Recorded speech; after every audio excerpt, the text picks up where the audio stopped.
Psychological safety describes an environment in which people feel comfortable taking risks. Admitting you made a mistake can feel vulnerable, and most people aren't willing to take that risk unless they know their honesty won't be used against them.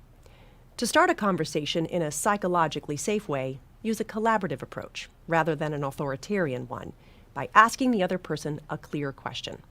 Let's try role-playing a feedback conversation together. Here's my status report for this week.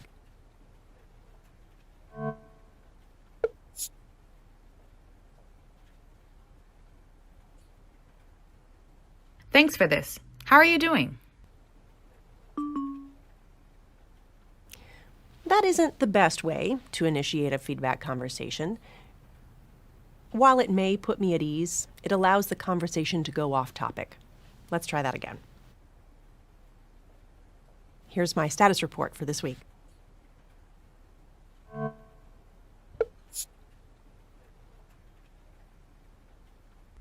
I'd like to talk with you about your status report. Is this a good time? That's a great way to start a conversation in a psychologically safe way. Asking permission with a specific question helps me to feel empowered. Now that we've practiced establishing psychological safety, let's learn about using reflections. Reflections are a tool you can use to establish trust. To offer a reflection, simply restate, in your own words, the emotion or thought the other person has shared. This demonstrates that you are listening. It can also be helpful to check if you've understood what they're trying to communicate by asking a short question like, "Do I have that right?" "I just don't feel comfortable collaborating with my new team."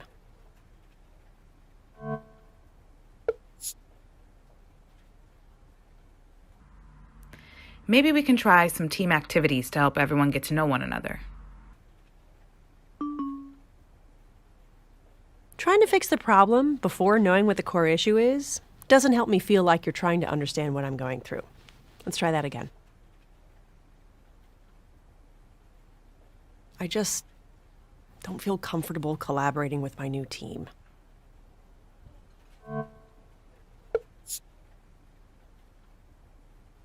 It sounds like there's difficulties transitioning to this team. Do I have that right? This is a great way to make me feel heard. You paraphrased what I said, which let me know you were listening.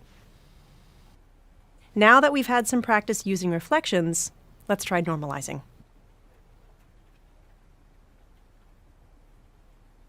Normalizing what the other person is going through is a great way to build trust. We all make mistakes, and highlighting that commonality can help the person receiving feedback feel less isolated. To normalize a situation, point out the ways in which you or anyone might react or feel like the person receiving feedback. Normalizing is about putting yourself in someone else's shoes. Let's practice by role-playing. "I was really rushing to meet that deadline, so maybe that contributed to the delay?"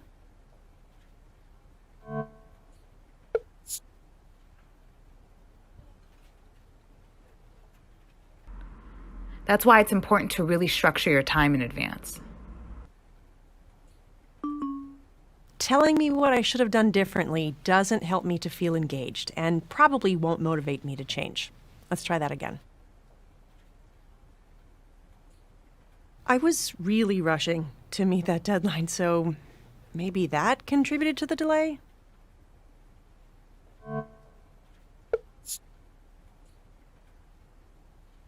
I get it. I know when I'm in a rush, I find it easy to overlook important details. Excellent. Normalizing is a great way to help me feel like we're on the same page. By admitting you've made mistakes too, you likely help me feel comfortable being honest with you. Now let's learn about seeking to understand the situation.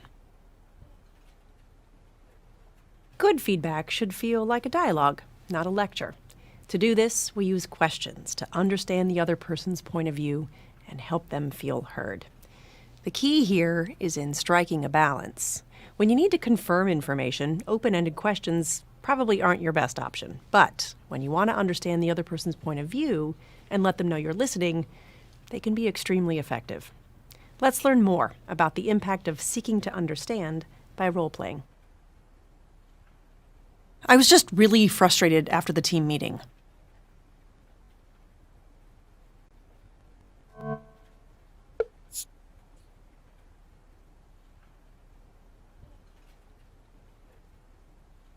How can we avoid that in the future?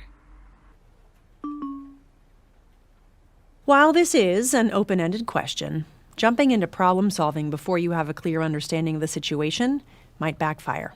It's possible that whatever is frustrating to me can't be changed, or that there was some sort of miscommunication. So let's just try that again.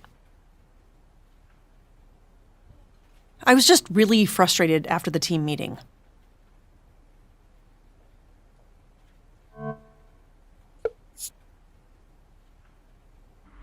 What about the meeting was frustrating to you? That was a great way to ask me to explain where I'm coming from.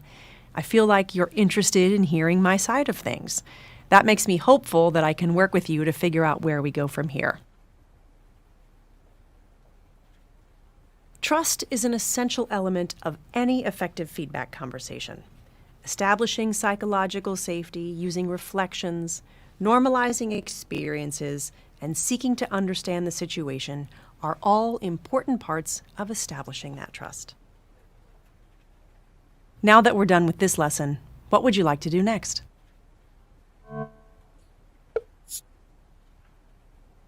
Return to main menu.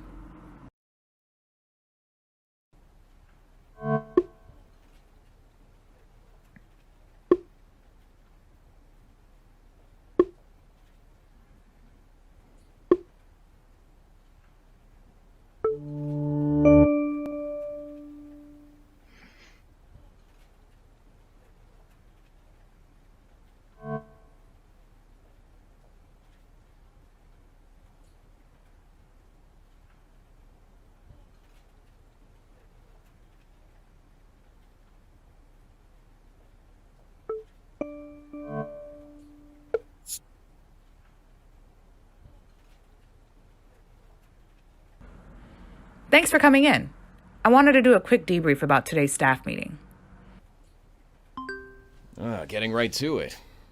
I like your approach. Now, what's this about exactly?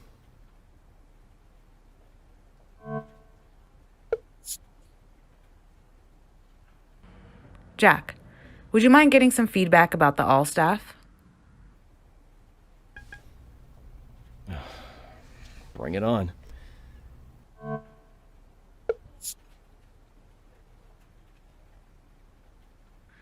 Your comments were generally construed as harsh.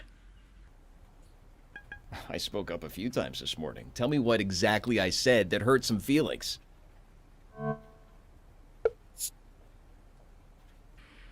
From what I observed, and complaints from some staff, it was about time off.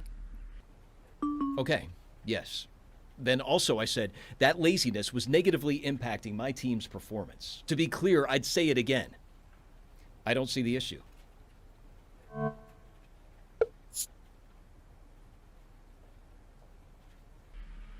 Two staffers approached me with their concerns about your laziness comment. People are too sensitive these days, and getting more so. Are you telling me that now I can't speak the truth? I just say what everyone is thinking.